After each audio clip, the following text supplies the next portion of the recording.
Bonjour. Alors, on reprend avec le blaster du Mandalorien de Din Djarin. Je suis désolé, j'aurais dû vous montrer comment ça se passait, mais comment dirais-je, j'avais besoin de me changer les idées, sans dire que j'étais pressé. Voilà, je voulais essayer de voir ce que ça pouvait donner, pas tel quel. J'ai pas été déçu, mais je me suis dit bon, faut quand même qu'on enlève les logos là de Rubies, de Disney, de Lucasfilm, tout ça. Et puis au final, comme le flingue, vous le savez, au départ était quand même blanc et orange, on voyait pas nécessairement ce que ça donnait pour la jointure. Et ma foi, c'était pas si mal une fois en noir. Ça se voyait pas tant que ça, mais finalement, j'ai quand même décidé de poncer et de reprendre ça avec un peu de Tamiya Putty. Mais au départ, j'ai quand même fait un petit coup de noir là, avec du noir brillant de chez Spectrum, donc de chez Action. Alors il y a écrit High Gloss, donc brillant fort quoi. Je n'ai pas trouvé ça super brillant, mais de toute façon j'ai pas attendu que ça sèche pour voir ce que ça donnait. Pour moi c'est plutôt satiné, mais c'est pas mal. J'ai mis immédiatement un petit peu de chrome. Parce que je sais pas ce que j'ai foutu de ma bombe Spectrum argent, mais ça allait parce que de toute façon sur le noir qui n'était pas encore totalement sec, ça a donné une espèce d'acier, voilà, et c'était pas mal, et ensuite j'ai fait je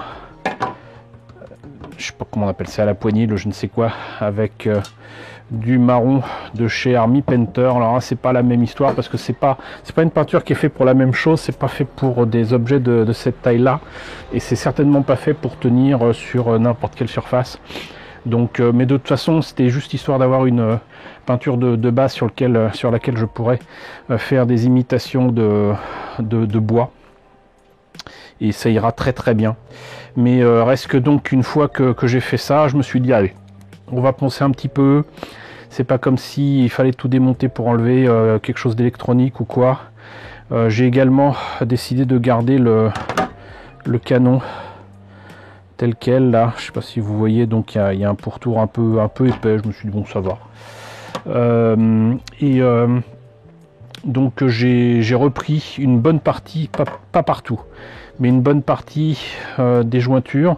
Et là vous voyez que donc avec le noir brillant par contre, qui est plutôt satiné, on a justement, donc avec les reflets, on voit quand même beaucoup plus les jointures. Cependant c'était quand même nettement plus prononcé quand ça n'avait pas été comment dirais-je, passé à la Tamiya Putty. Et ce que ça donne avant en fait c'est ça, voilà. Donc ça a enlevé évidemment la peinture, mais là vous voyez que donc ça égalise les surfaces avec la Putty, notamment sur le canon. Et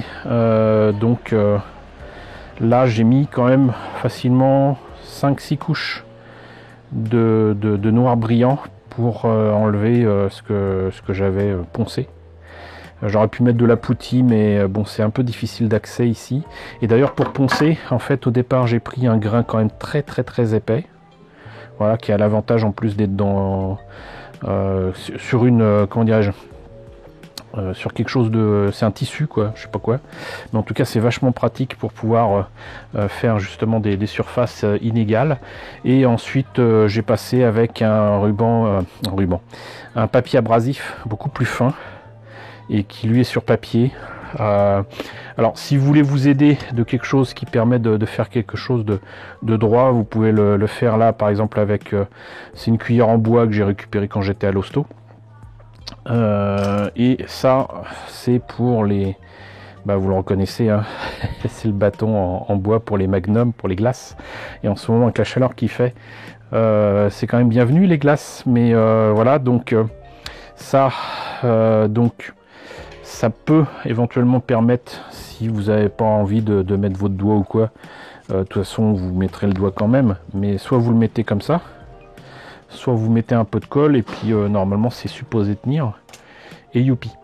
Donc voilà où on en est pour l'instant.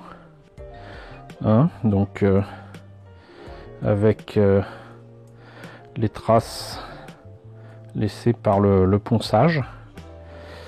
Et ça se fait pas en quelques minutes, mais en tout cas quand même beaucoup plus rapidement qu'on ne pourrait le croire.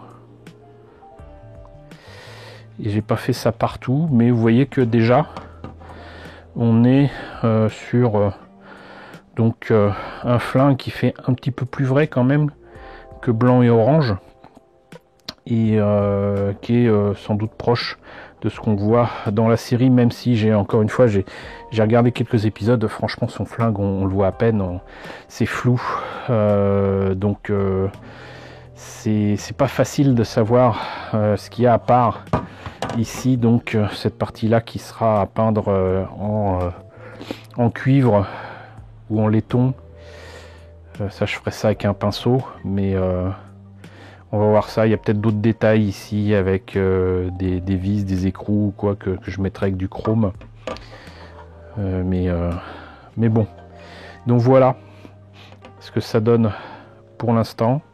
Je continue la peinture et je reviens vers vous. Bon bah écoutez, voilà, sincèrement je suis moi-même très étonné de la rapidité avec laquelle j'ai terminé ce projet, mais même si c'est pas totalement identique à ce que j'ai pu trouver comme d'autres documents sur le net, ou même en regardant de nouveau avec plaisir quelques épisodes de The Mandalorian, bah j'estime que c'est terminé, et que je pense sincèrement que je m'en suis très bien sorti. Donc quelques précisions par rapport à ce que je vous ai présenté juste avant. J'ai repeint de nouveau avec du noir ici et là, et notamment sur donc cette partie ici où il y avait les copyrights et tout. Et je pense que même si avec les reflets on voit encore un petit peu là où ça a été frotté, un petit peu effacé, je pense que je m'en suis pas trop mal tiré. De même, j'ai peint comme prévu des détails, notamment donc cette tirette là avec une peinture que j'ai retrouvée, que j'ai acheté il y a une éternité à Lille. Ça s'appelle Loisirs Scientifiques, je crois, si ça existe encore cette boutique, et une peinture Prince Auguste qui sent vraiment très fort l'alcool, et qui est très fluide, mais qu'il faut pas utiliser trop longtemps parce que ça sèche très vite. Et bah vous voyez que ça a donné quelque chose de vraiment très sympa. J'en ai profité pour en mettre ici ou là quelques petits détails, mais pas trop. J'ai surtout utilisé ensuite exactement la même marque, avec cette fois-ci donc même si écrit Valero, donc ne vous y trompez pas, Prince Auguste c'est la même chose. Or liquide, il est écrit liquide gold, mais white gold, donc du coup pour moi c'est plutôt argenté quoi. Et là pareil, j'ai utilisé les particularités de cette peinture pour faire des petits détails ici et là de frottement de métal usé, même si j'avais fait un petit coup de peinture auparavant à la bombe avec toujours la peinture chromée, et même pour terminer ensuite du Tamiya Smokescreen, donc de chez Tamiya. Donc c'est une espèce de vernis teinté un petit peu en noir si vous voulez. Et sinon j'ai repris le marron de la crosse ici, et autant à l'œil nu je vois bien ce que j'ai fait, autant là c'est pas évident. Donc j'ai mis de la peinture dans un premier temps pour faire comme des rainures de bois, exactement le même travail que j'avais fait sur le pistolet d'Albator.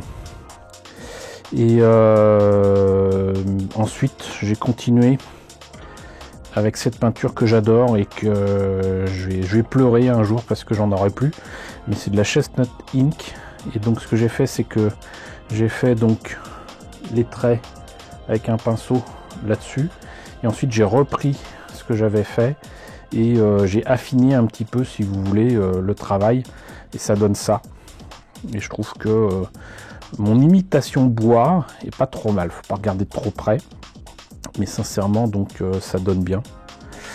Et là j'ai pas fait du noir comme sur les photos que j'ai trouvé sur le net pour le bout du canon. mais j'ai mis du bleu. Un bleu que je pensais ne pas utiliser là-dessus, mais finalement j'ai essayé et je trouve que ça rend vachement bien. Une peinture, je sais pas si c'est une peinture d'ailleurs, du glaze de chez Citadel qui s'appelle Gulliman Blue. Et je trouve que ça rend vraiment très bien.